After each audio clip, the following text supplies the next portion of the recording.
I'm welcome to all of you.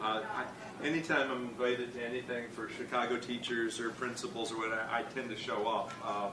I care an awful lot for you folks. I had salad with this table and dinner with this. I think that probably means you guys are stuck with me for dessert. I didn't grow up here, but it is important to me. I'd go to both White Sox and Cubs games, which I know you're not supposed to do if you're really from Chicago. But the New Yorker magazine once said I'm a Cubs person, and that was their term. I'm a Cubs person, and I'll accept that. I probably support the Cubs more than the White Sox, but I go to both games because they're Chicago. It's their C's on all the hats, and I like that. This city has been wonderful to me and wonderful to my family, and I'm thrilled to be as small a part of it as I am. Earlier when Carl was talking about Reading in Motion and described it as a program, I almost interrupted, and that would have been rude, so I didn't do it. But I really think of Reading in Motion as a program. It's more of a part. Those of you who've worked with it know better than I do. It's more of a partnership. It's more of a process. So I've kind of tried to push them to be more of a program, frankly, over the years, and yet it really is. And something that he didn't say is this isn't, there's so many packages that come from so many places. This is really a Chicago thing. This is something that isn't, you're not going to go to Rockford and find this. You're going to find this in Chicago. This is really aimed at our kids. We're talking to Rockford right now. Or, that's good. I didn't know that. That's good. I'm not against that. It is. The issue will be they'll say, this is a Chicago thing. And I think this is the Chicago schools, and not just Chicago schools all over the place, are so challenged to, with budgets and tests and the pressures on all of you, to give kids not just literacy, because that's the one we all talk about. That's the one that I've dedicated my life to, and that if any of you know who I am, that's what I do. But the thing that I found so intriguing, in fact, I went and tracked them down many years ago, 20 years ago maybe, more than 20 years ago, because I'd seen a little piece about them, and what intrigued the heck out of me is that these were all performing artists. These were musicians and actors and dancers and that kind of stuff. And the notion was, could you bring literacy to kids through those things? That's something nobody else is doing. It's really special. And what made it interesting for me to be involved in it eventually, because we didn't start out liking each other. I thought you were a graduate student. Yeah. I literally... Nobody likes them, right? I brought Carl in to talk to some of our graduate students. The colloquia that I ran, I brought Carl over and had him have his say, and I was just intrigued with it. And he said, well, you have to come and talk to our artists. And I came over and did that, and then at some point they said, why don't we work together? And it's weird, but they have always pushed really hard to make sure that what they did was really research-based, and really had an honest chance of raising reading achievement for kids. And I've always pushed to keep them honest with their roots, to not give up their performing arts piece. And it's like, yeah, but we want you to push us on this. I'm like, no, you guys are pushing hard enough on that. Everybody's pushing on that. What you need to do is stay honest to who you are, stay true to who you are. And they've really done that. And so those of you who've worked with them before, you're really lucky, and your kids are really lucky. It's opportunities that just aren't available to most Chicago kids because they haven't done that. Kids across the city are getting literacy instruction. Of course, some of it great, some of it not so great. But in this, they're getting literacy instruction that's great, but also it's giving kids some chops they wouldn't get otherwise. And I think that, to me, as a teacher, as a parent, I think that's pretty cool. And so that's why I've been willing to spend that kind of time with them over the years, and I'm thrilled to have you all here tonight. So that's my criticism of you tonight, Carl. I'm sorry. In terms of, I didn't plan a whole lot to say. I've got let me just make a few remarks just to maybe center the conversation, and then it's really your time. I know they gave me a few questions that people have given, and I'll try to take care of some of those as well. the issue that everyone seems to want to talk about right now, any place in the country that I go, and I seem to be on the road an awful lot these days, is about Common Core. I mean, we got into however many Common Core issues at dinner. I mean, it's in the air. In fact, some parts of the country, unlike Illinois has not put an awful lot into this. We don't seem to be trying real hard. But like I say, I get around the country quite a bit. In some places, people are starting to get what they call Common Core fatigue. But they feel like they've been doing so much with it. Chicago never gets a whole lot from the Illinois State Board of Education, and certainly on Common Core, I'm not sure anybody's getting very much on this one. So this isn't, Chicago's being left out. I think the state just isn't doing very much, guys, as far as I can tell. They tried to jumpstart something about a year ago and invited me in to speak at that, and it was a mess. It just wasn't very good, and apparently they tell me that mine was the only talk that anyone liked, and everyone was very upset with a lot of what they did and sort of came away confused and not knowing very much, and so the state kind of backed off or slowed down or something. It couldn't go much slower than they'd gone. Let me just say a few things about Common Core, and then we'll open it up. The first thing I would like to point out to you, and I don't know how closely any of you have really looked at it, but I hope really closely. I hope maybe I'll say something tonight that will make you look at it closely if you haven't. You all know the past standards that we've worked with for the last 20 or 30 years, and I've worked on various versions of those myself, so I certainly know them. I think a lot of people look at the replacement of those with Common Core as just sort of a one-to-one replacement, but it's different. These standards are different. They're actually standards. What we mean by standards in this case are goals. They're outcome statements of what do we want kids to be able to do? What do we want them to learn? The Illinois state standards that you have worked with for the last however many years you've been in education in this state they're so detailed. The list is so long. There's so many items on it that I think it's fair to say, yeah, those are the outcomes, but it's also the curriculum. It's everything you have to teach. And of course, we've seen that in CPS, the lists of stuff that they give you and how they break it down by grade level and report card level and all of that kind of stuff. These standards are not a curriculum. They are actually standards. It's driving people crazy. I know, I'll give one small example of what I'm talking about. The critics are having a fit. The Common Core doesn't tell you whether to teach manuscript hand to little kids, whether to teach cursive writing, whether to teach kids to do keyboarding. They're absolutely silent on that. And so the critics go, see, we know that they're bad standards. These aren't what you want for kids. In fact, the standards are very, very clear that they expect kids to write. And so the point is, since your kids have to write, you've got some decisions to make, guys. How are you going to get them there? And so you say, well, gee, we've got to make sure they can get words on paper. When are we going to do that in our school? That's up to you guys. They're turning a good deal of the power back to you. And people are going, well, that's stupid. Why would they do that? Why aren't they telling us we yell that they tell us everything that we're supposed to do, and now this time they're not doing it, and we're mad at them for it. Well, most of that criticism is actually not coming from the professions. It's coming from outside the profession. It's folks that have absolutely no idea that, in fact, you guys should be making those kinds of decisions. These are the outcomes. The curriculum is what do you need to teach them to reach those doggone outcomes, and that's your choice, not their choice. That's one thing I wanted to tell you, because that's critically important. And it really explains why there's so few standards. It explains why that there isn't sort of a roadmap to this. Here's the outcome. You guys have to get there. What are you going to do? And yeah, you can buy programs and processes and team up with people, but that's up to you. That's in your lap. That's not coming from Common Core. They ain't doing that for you. Whereas when it's just a long list, you just have everybody teach them and make sure that each one matches up with a report card marking.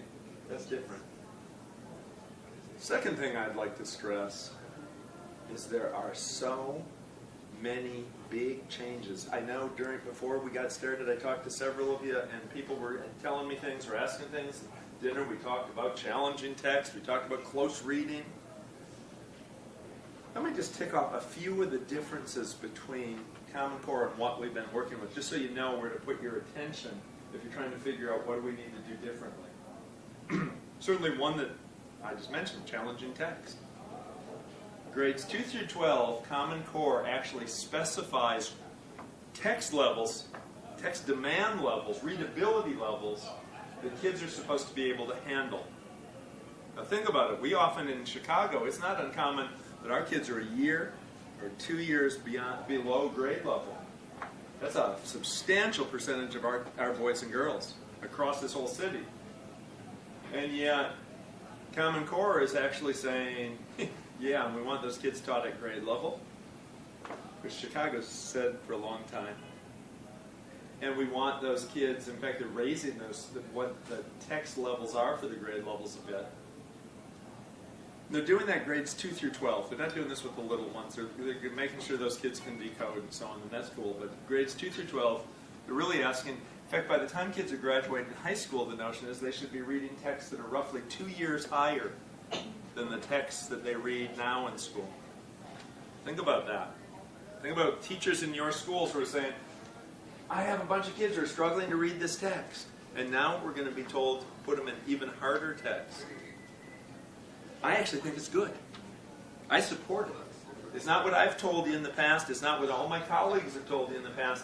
And yet when you look real closely at the research on this one, if the boys and girls in your schools have any possibility of reading significantly better, and I'm not talking about, oh, they answered 2 more questions on the test, and who cares? But I'm talking about, can they handle text? Can they read text with understanding a year or 2 years higher than they can now?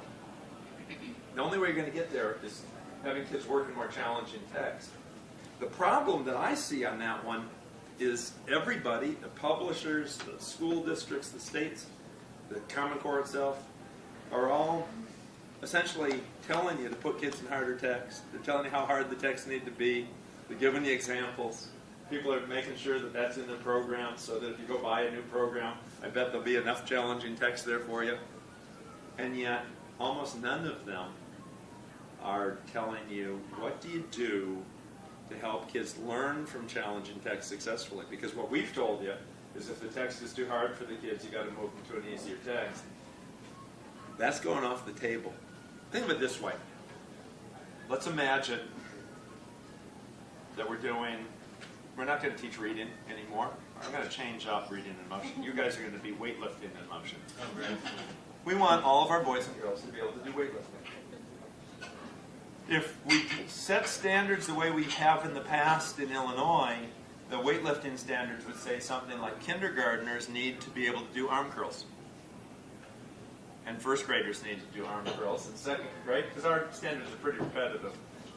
Kindergartners have to do inferencing, first graders have to do inferencing, third graders have to do inferencing, all the way up. There's something wrong with my arm curls.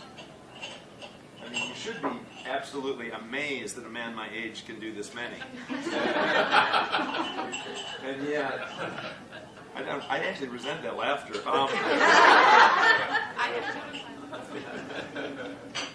Do you have a problem with my arm curls? I'll have you know, under this jacket, I'm cut. You had no idea. Yeah, neither does my wife. Think about this. When I go into classrooms, it is so common that a teacher says to me, I'm teaching the 5th grade standards, but this is my low group. I'm working with 3rd grade text. And what Common Core is saying to you is 3rd grade standard, or 5th grade standards for 3rd grade text means you're doing arm curls, but you're doing arm curls with the weights that 8-year-olds are supposed to be able to do them. And that's not acceptable anymore. They're challenging you in that and saying, no, you're not teaching your grade level standards if you're doing that. You need to actually work with harder text. Somebody has to show teachers, somebody has to reconstruct textbooks and programs and all this kind of stuff. Because we have to start actually teaching kids to read that harder text. So that's one of the things that's changed.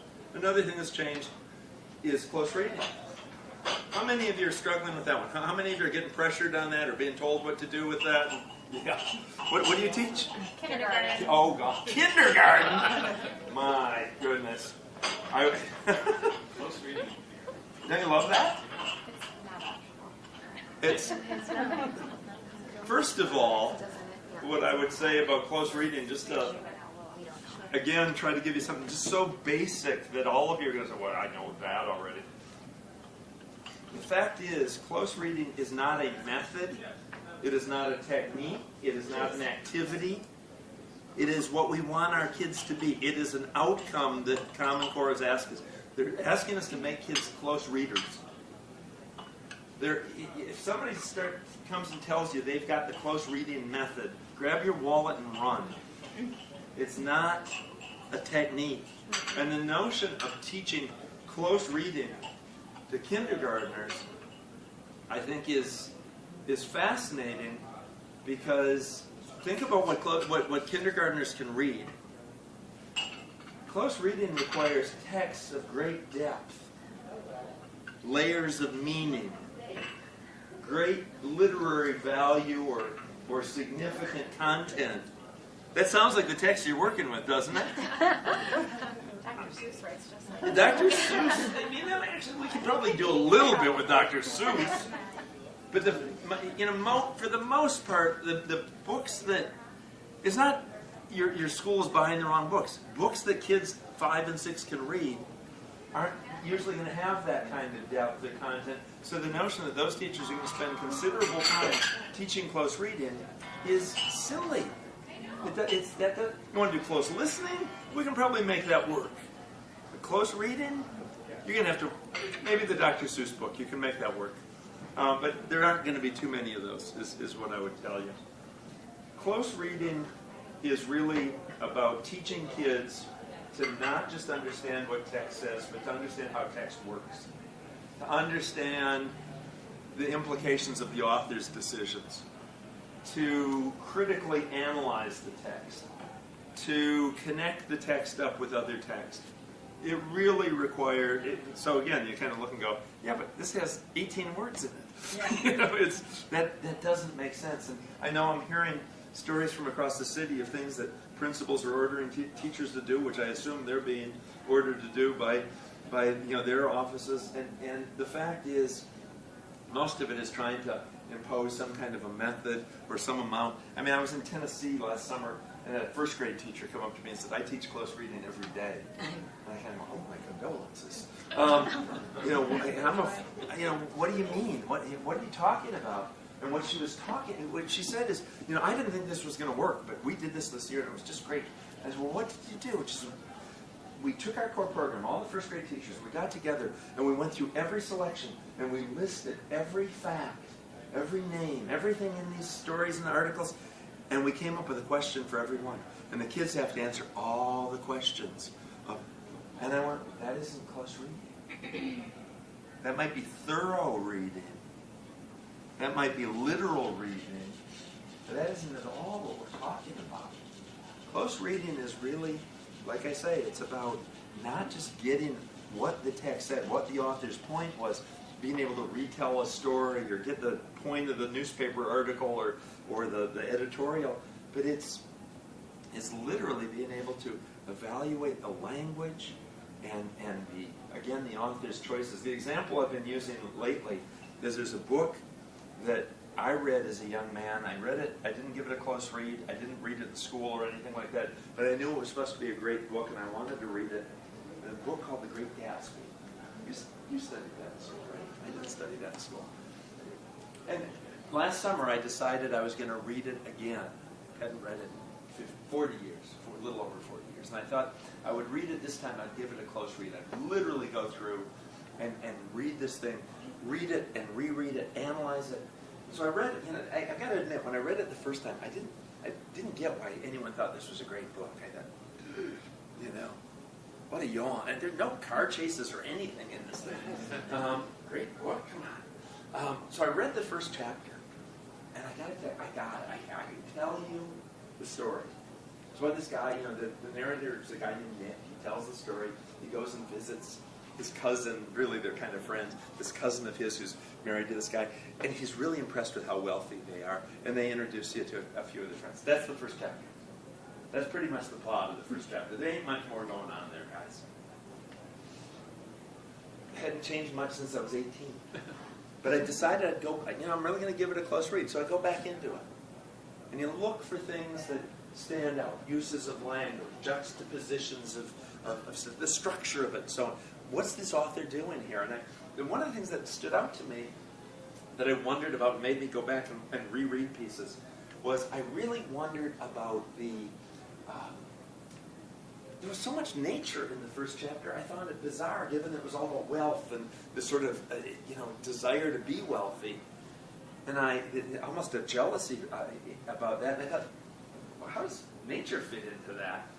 I mean, the very first thing he talks about when he goes and visits this house is the thing he notices is the lawns are massive. In fact, it looks like they grow right into the house, he says. I've never seen anything like it. And then he goes into the house. He goes into the drawing room. And the windows are open, and the curtains are swirling, and there's these ladies laying on a very fashionable divan. And it looks like that's actually floating like a balloon in the room because of the curtains. And in Fitzgerald's language, he says, the wind is alive in the room. So the wind is all there. So you got lawn growing into the room. You got the wind in the room. And then there's this character, Tom, who comes into the room. No one notices him at first, but he goes over to the windows, slams the windows. And again, Fitzgerald, the wind dies in the room. The curtains come down. It looks like everything gets very solid. And what's Tom's relationship with nature? What's his relationship with the wind? What's his relationship with the lawn? What does he do? He kills it. He closes it out. He separates himself. Anyone remember Tom's wife's name? Daisy. Yeah, you just did it. That's what I did too. That's exactly what I did. And I went, oh my goodness, they're in trouble. You couldn't tell in the first chapter. In the second chapter, when you find out that this guy's fooling around, I wasn't surprised at all. That's what we're talking about. Is that looking at not just what the story is, but how does the story work? How does the author's choices extend or reinforce the message? We want our kids to be able to do that. There isn't a single way to teach that, but we want our kids to do that. A couple other things that Common Core asks for. They want more attention to informational text. They want more multiple text. Kids reading not just a single thing, but our past standards did that at high school. This starts at kindergarten, asking us to have kids reading two texts and comparing them. Your past standards didn't bother with that at all. That's pretty interesting. The writing changes. Having kids actually write about ideas and not about themselves. This isn't about your own experience. This is about, can you write about other people's ideas? Can you collect information from multiple sources and synthesize it? Can you critique an idea? Can you join in an argument, either through oral debate or through creating written arguments? Can you see a text as an argument? And all those kinds of things are really emphasized in Common Core, and they haven't been in the past. So obviously there are a lot of changes. Third thing I want to stress with you is this. With all the emphasis on the changes, and I've obviously done that as well, pushing these big differences that you have to study, you have to make sure your teachers are ready for.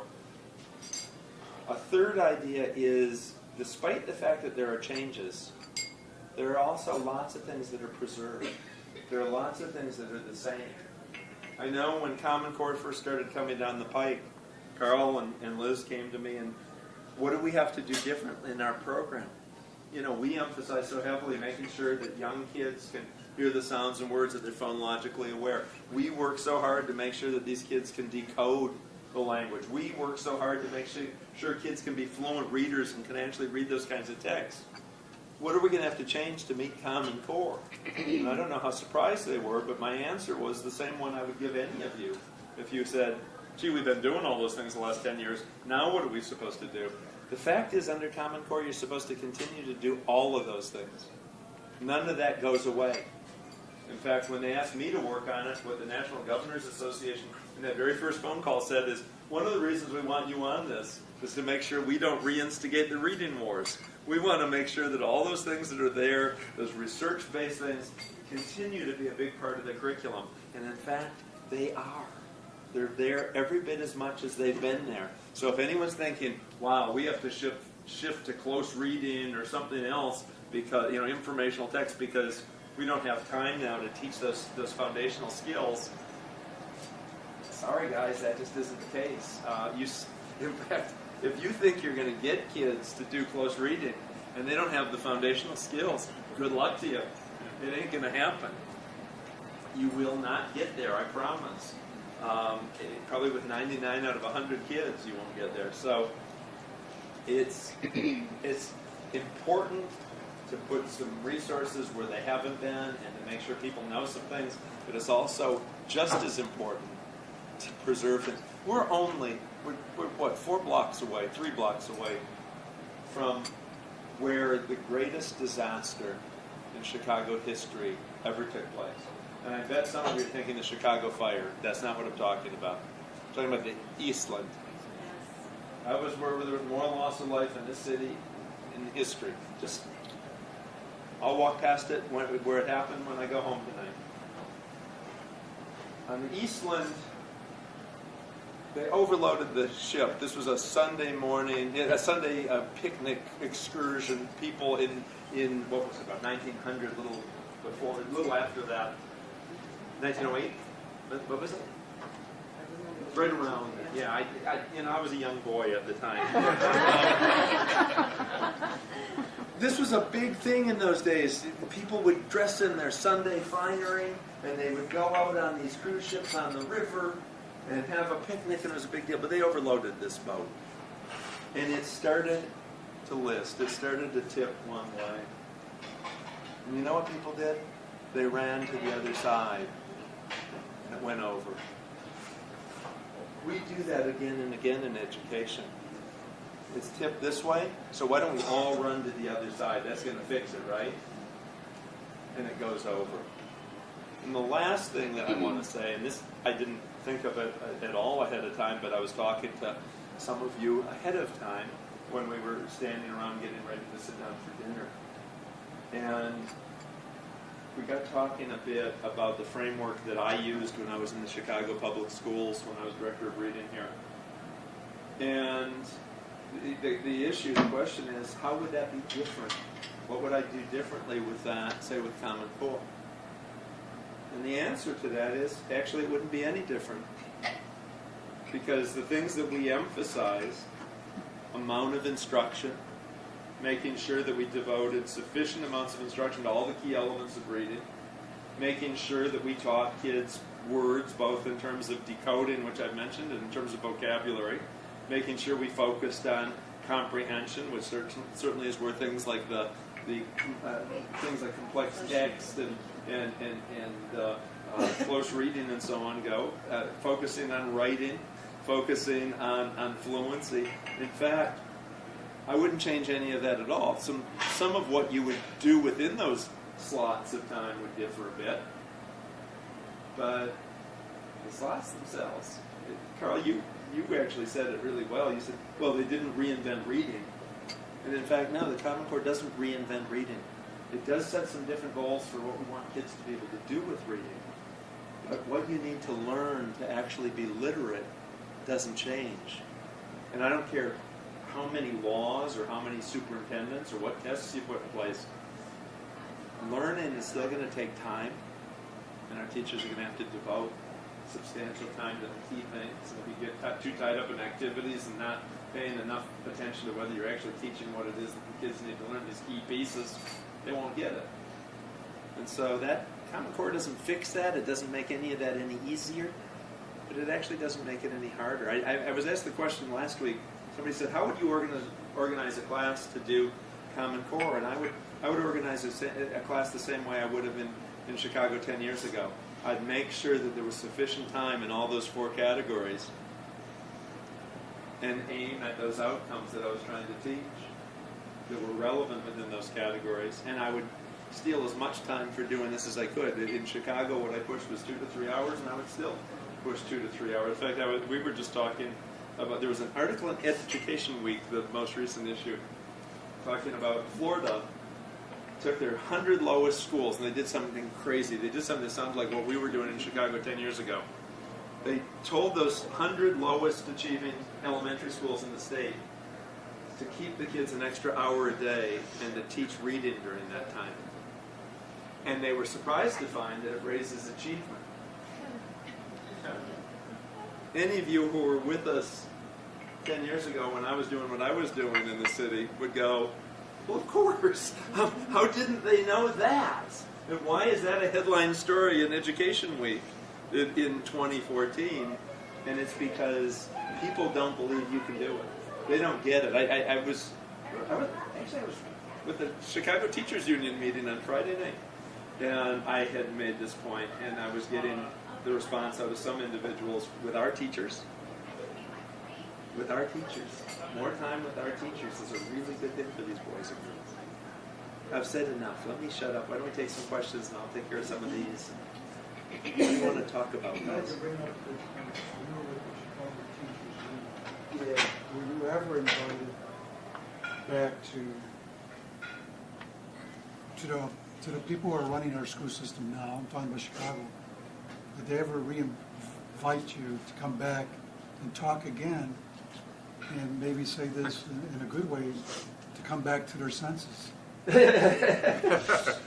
wouldn't ask for the last part, but some of the regions have, some of the schools have, but no, the city schools never have. In fact, honestly, since I left, I don't have a very strong sense that they've been all that involved in curriculum work or in instruction work at that level, to tell you the truth. There have been people who took the job I had, and I've talked to every one of them, and every one of them has said, I was never allowed to do the job you were allowed to do. They've never been given that kind of authority. There's never been that kind of emphasis on curriculum instruction at the top since I left, I don't think. At least not in reading, not that I've seen. If somebody has an exception to that or knows something that I don't know, that I'll go for it. But so no, they haven't. Whereas New York City schools and Los Angeles schools and a number of other districts have. But I do. I go to the Chicago Principals Association. I go to like a CTU. I go. So it's not like, no, there's nobody in the city who cares about this stuff, but I just don't think they're that involved in those aspects of. I think that's part of why, despite the state not doing much, I think that's why CPS as a large unit hasn't done very much. They're just not terribly engaged in everything I read in the newspapers tends to be structural, right? They're about assessment issues. They're not about teaching. They're not about Guys, all that other stuff, I'm sure much of it is important, and yet none of that will guarantee that kids learn. Teaching will. Teaching the right stuff will, so curriculum matters. Assessment, there's a value to assessment. We can talk about that, and yet, who was it said, it doesn't matter how often you weigh the pig, it doesn't make it any heavier. There's a lot of truth to that. That's not a new idea. Assessment can have value, it can steer your attention and so on, and yet I'll take teaching and instruction. I'll put my nickel there if I'm trying to raise achievement for the boys and girls in the city. We did raise achievement for boys and girls in the city when I was in that role. Well, people like you and you, right? You guys did it. I didn't do it. It is worth applaud in that they did it. They did it. They saw the highest scores they'd ever seen to that point. They saw the highest gains, the biggest gains that they'd ever seen. Some of it they thought wasn't real. They went and retested it, and they found it was real. That was done by teachers and principals in this district who put the attention. In fact, I'll tell you a story about that. All through that whole beginning year when I was first here, at meetings like this, people would say to me, what should we be doing with test prep? You guys would ask me, what should we do with test prep? We threw them all out. She was one of my reading specialists. I said, no test prep. We don't do test prep in the Chicago public schools. That doesn't mean I can control if you as a principal say, I'm doing test prep at my school and I don't care what that guy at central office says, I don't win on that. But the fact is there was nothing coming down. And we got to, I want to say about February, and somebody went to a meeting with the mayor, Mayor Daley at the time, Richard M. And he wanted to know what was going on with test prep in CPS. And and whoever it was said, well, this new guy doesn't believe in that. He's not doing any of that. And I guess the mayor hit the ceiling. So they come back to work on Monday and call me in and they say, you've got to do test prep. And I said, not on your life. That ain't going to happen. And they said, well, we have to do test prep. The mayor wants test prep. I said, you can do all the test prep you want, but you ain't doing it with me. And the fact is they worked like crazy trying to put together test prep, and they put something together that the nice thing is it came so late that schools could do so little of it. It did very little damage. And so our kids actually got like a full year's of instruction instead of a lot of silly stuff that will not actually make kids read better. And so that was actually one of my proud days, but it's really caused a lot of problems. People weren't so happy with me. What? So there was a tension when you were there on teaching and learning. Yeah, And that's all there was. As you just said, there's less now. Is that cyclical? Will it come back? Or are we just not going to pay attention to teaching and learning anymore?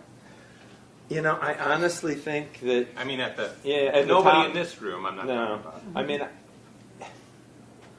I don't know if it'll come back as a big... That's a tough issue for superintendents and even for curriculum, because school boards don't understand that that's really the real payoff in a school. They don't get that. They get that they get calls from when they're closing a school or when they're moving kids, they're moving a line, so now kids have to go to this school or that school, or the plumbing backed up at a particular building. They get all that stuff, and that's a big deal to them.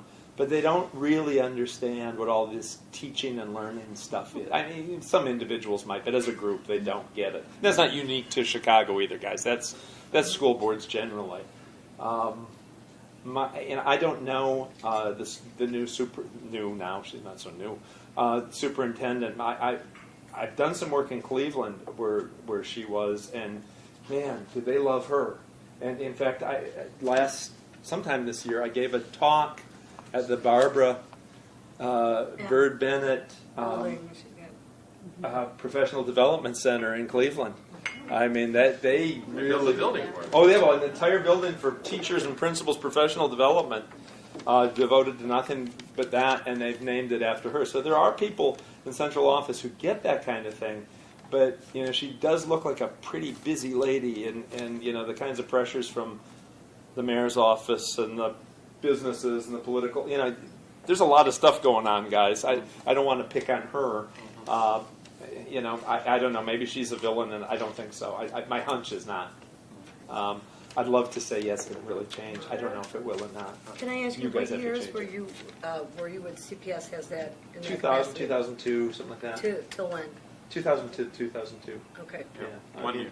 But it started, it began in 2000, and And it it went on for went on. many It went on. years. It actually. In fact, we were talking a little bit about that. Unlike most things that come from the top in this Yeah. district, long after I was gone, Yeah. at least in large numbers of schools, it actually stayed in place. It was a tough one for me because people would come to me and either say, "You must feel terrible about doing all that work and having it go away because they'd visited a school and it wasn't happening," and then you'd have other people come to you and say, "Wow, you must really be happy that you did that all those years ago, and I was just out at such and such school, and they're still doing all of that, and they still are." And you go, "Really? I haven't been around. People haven't been talking to me." Well, it did go on for years after. It actually was probably the finest professional development that we've ever had in literacy and teaching and learning. We moved a ton of money into professional development, and I didn't do that part. That was like Arnie Duncan and those folks. I would tell them what I needed, and they would do it. And so when I said I needed to hire all these people, they said, "Gee, that's going to cost $25 million. How can we do that?" And I said, "I don't know. That's not my ballywick," and they came back with the money. It's amazing how a system with no money can do things like that. Yeah. But we've clearly there's money at the top often. I don't know the case now, but my hunch is it's a big budget, guys. It's a bigger budget now than it was when I was there, substantially bigger, and yet it's a much smaller system than it was. Right. When I was there were 437,000 kids and a $3.5 billion budget. The last time I looked at it, I don't know what it is right now, but last time I looked, it was a $5.5 billion budget, so that's a little bit more. And no one will tell me how many kids are now in the Chicago public schools. It's not 437 anymore. No, it's not. No. No, it's lower. No, I go on dashboard. It was No, it's 403,000. 400, and my hunch is it's lower when you think of how they've handled things. There are some questions that folks have sent in or get, wherever these came from. I'll just real quick. As educators, aren't you and your colleagues concerned about the validity of the data produced by the Urban Education Institute? Because Tim Knowles, who runs UEI, is a former partner in TFA, runs 4 chartered schools, hires researchers. I don't know the research. Is this research about the effectiveness of charter schools? Well, actually, what comes out of the Urban Education Institute, there are multiple reports.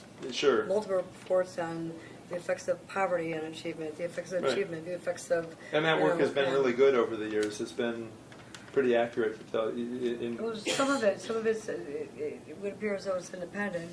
Then you're looking at, charter school academic achievement versus traditional public schools. So that's what and it would appear to be a little bit skewed. Sure. Well, on this one, I don't know these data, but on this kind of thing, this is where I really lean heavily, and I think you guys should lean heavily on the What Works Clearinghouse. What Works Clearinghouse is the Department of Education, U.S. Department of Education's research arm. It's almost like a Consumer Reports for schools. And so what it means is if you want to know whether something works or whether it's been studied, and they probably have analyzed the best data that we have up to now on charter schools, and it is absolutely clear that charter schools do, according to the U.S. Department of Education, and this isn't stuff that's just coming out now under Obama and Duncan. This is stuff that was coming out under Bush and his various secretaries of education. Charter schools do absolutely no better than public schools. Now, I work with a number of charter schools. I'll come in and talk to their teachers and so on, the same way I do with some of you guys in Chicago. But I do that not because they're charter schools, but because there are kids there, right? I mean, they need instruction too. But are their schools better? Yeah, some of them individually are. But as a group, does being a charter school make you better than a public school? Go look at what the U.S. Department of Education says. Follow that. Pay attention to that. I don't know these data. Maybe they're looking at some specific schools. Maybe these schools really are doing better, and you could learn something from them. I don't want to. I do respect Tim Knowles, but I get your point that there's if Henry Ford comes and tells you Fords are better than Chevrolets. Right. Come on, guys. I'm not going to believe that. I'm not that stupid, right? So if people who are running charter schools come and tell you their schools are better than the public schools that they're competing with, I don't usually believe that either. I want to see real data, and I want to see data that are analyzed the way that you analyze data as a researcher. Maybe these have been. Just because he's interested doesn't mean he's done anything wrong, and yet we do have these public data that you guys should pay attention to, and that I wish the city would pay some attention to. Arnie Duncan relies heavily on data produced by the University of Chicago Consortium. The Department of Education did something really unique in 2001 to 2008. They really emphasized research. They really paid attention to research. In some ways, they almost trivialized it. They paid so much attention to research. And yet that notion that if you're going to ask people to do things on massive scale, that you ought to have really solid evidence is not a bad notion. And so that's one I know a lot of you probably politically go, oh gosh, George Bush, I don't like him, he started the Iraq War and stuff. But in fact, what he was arguing for in education is we not just do things that we want to do or that we think might be a good idea, but that we actually follow research. And I would really love it. I think the Department of Education to some extent still tries to do that, and yet there are big exceptions. An example of one of those big exceptions. When George Bush was president, I used to push their assistant secretaries of education. They weren't doing research on teacher education. They weren't doing research on teacher quality. And I thought that was really terrible. And they said, we'll never do that. We think that's a waste of money. We think that's a waste of time. You're crazy. We're never going to do that. Go down the road a little bit. Bill Gates Gates Foundation started putting money into that. I will applaud them for that. I think that's a good thing that they're doing there. Department of Education, Arne Duncan, his crew picked up on that and are putting money into that. That's really cool. What I don't agree with is we're just trying to figure that stuff out. Why are they trying to apply it?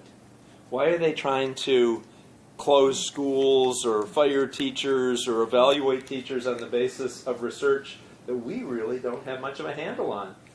In medicine, you actually do the studies, figure out how it works, and then try to apply it to the patients. In education, we go, we've got this cool idea, let's study it, and while we study it, why don't we apply it to everybody?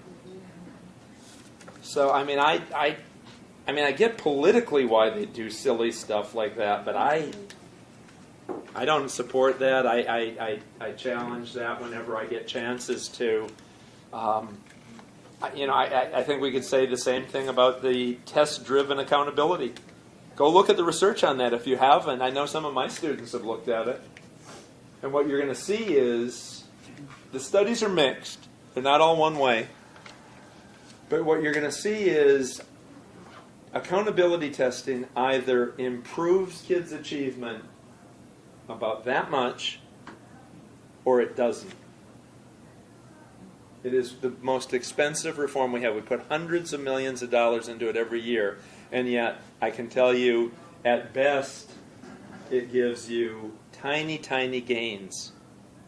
And I mean, when I say tiny, to the point where you'd say, couldn't we get more gains if we spent the money on, well, what Florida's doing? Teaching and learning? What if we kept kids for an extra hour a day? What if we kept kids like they did at Loyola? They did a cool study about a decade ago, right here in this city. They kept kids, they started the school year for these children in some Chicago schools 2 weeks early, and they closed 2 weeks late. This was first graders. And they raised achievement for those kids by a full year. Now that costs money. You'd have to pay teachers to stay an extra 4 weeks a year, guys. That isn't a freebie.